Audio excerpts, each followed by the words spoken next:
What's up, everybody? Jensen Cummings here. Thank you, as always, for tuning in. We talk about amplifying the worth and work of people who feed their community, right? The worth part is something that we struggle with so much. We don't value ourselves high enough. And 2 weeks notice has been clearly a point of contention, massive friction, and wanted to really unpack it as we always do, just trying to have conversations, understand all sides of the equation. High level, what are your thoughts? Like, break it down for us a little bit for you personally. So I've been on both sides of the notice where I have been mostly in my younger years in the industry. I've been the person to give little to no notice. And moving into the higher level in the management type situations, I've also been on the other side where people just don't come back. And you have to try and figure out why and what happened. And is it something that we did? Did we not offer them enough, or was it just not right for them? And kind of, why didn't we hear back from them? It's all very weird. A lot of times we're like, well, they were a bad egg. They just weren't that good anyway. We were probably going to let them go. They weren't good for our team. And respect, I think if somebody is bad for your culture, not just the manager doesn't like them, they're bad for your team culture, you need to get rid of them quickly. And the people that do want to be there will be there. Yet for 2 week notice, if you terminate that person on the spot, you know that all your good employees see that too. Yeah. And all of a sudden they go, well, I'm not sure. Am I the good employee? They start sweating a little bit too. They're sweating like, do I give 2 weeks notice because it's right for the business and for me as a professional?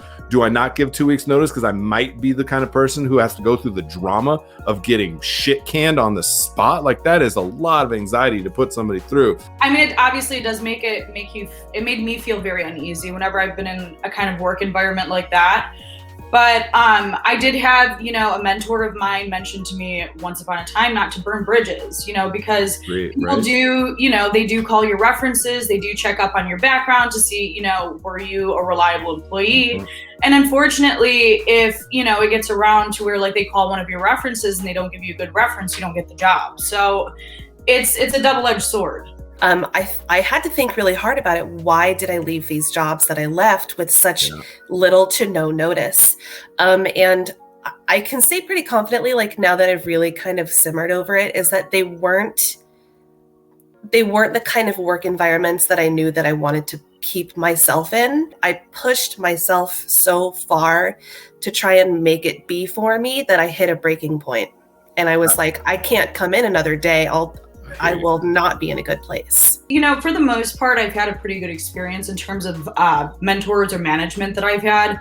And it's just about, if yourself even asking the right questions, because like you said, every restaurant is different and every restaurant or bar even has different expectations of their employees. In my later years, in my management years, I had a really good communication system with not only the other managers, but also the ownership and the highest ups. But those companies themselves also were ones that cultivated very healthy cultures.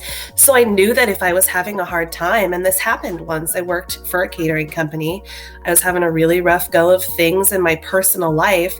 And as much as they say to leave that shit at the door, you can't. So I went and I talked to the owners, and I was having a really hard time. And so instead of continuing to watch me struggle to the point of maybe getting fired, they just shifted my position within the company because they saw my value as an employee, and they just said, you need something else for a while. And it was a godsend. It was so helpful. Going back to kind of where we started this with communication, I think is maybe the most important when it all comes down to the full circle of 2 weeks notice and income and culture and all of that. If you can even try and build better communication with your manager or your chef or whatever, that can save a lot of hardship in the end. Maybe you won't, if you give them 2 weeks notice, maybe they won't fire you on the spot there.